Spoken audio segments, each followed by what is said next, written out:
చంద్రబాబు ప్రవేశపెట్టిన సంక్షేమ పథకాలపై వైకాపా నేతలు చేస్తున్న ఆరోపణలకు ఓ వృద్ధురాలు ధీటుగా ఇచ్చిన సమాధానం అందరినీ ఆశ్చర్యపరుస్తోంది. కడప జిల్లా రాజుపాలెం మండలం టంగుటూరు గ్రామంలో తెదేపా ఎన్నికల ప్రచారంలో తెదేపా నాయకురాలు తులసమ్మ మాట్లాడారు.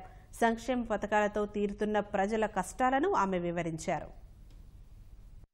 200 ఇస్తుంది ఈ పెన్షన్ 2000 అయింది. ఈ రోజు కొందరు అడ్డంగా మాట్లాడతారు, ఏం చంద్రబాబు నాయుడు ఇంట్లో నుంచి ఇస్తాడారా అని.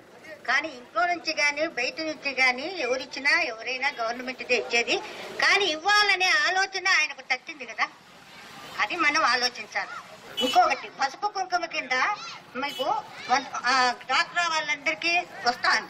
వాళ్ళు ఏమంటారంటే మేము మా వడ్డీలు మాత్రమే కదా వచ్చేది అంటున్నారు.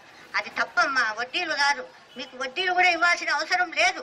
కానీ ఆయన మిమ్మల్ని చూసి మీకు ఆ పసుపు కుంకుమ కింద 10,000 శాంక్షన్ చేసినారు. రుణమాఫీలు నేను చూస్తానా, ఎంతమందో మన పల్లెలో వాళ్ళ భార్యల మెళ్ళల్లో పుచ్చలు కూడా బ్యాంకులలో పెట్టి, తాలిబొట్టు దండలు కూడా బ్యాంకులలో పెట్టి 50,000 రుణమాఫీ తర్వాత వాళ్ళ భార్యలు మంగళసూత్రాలు తీసుకొని వచ్చి ఎంత సంతోషంగా ఉన్నారో నేను చూస్తాను.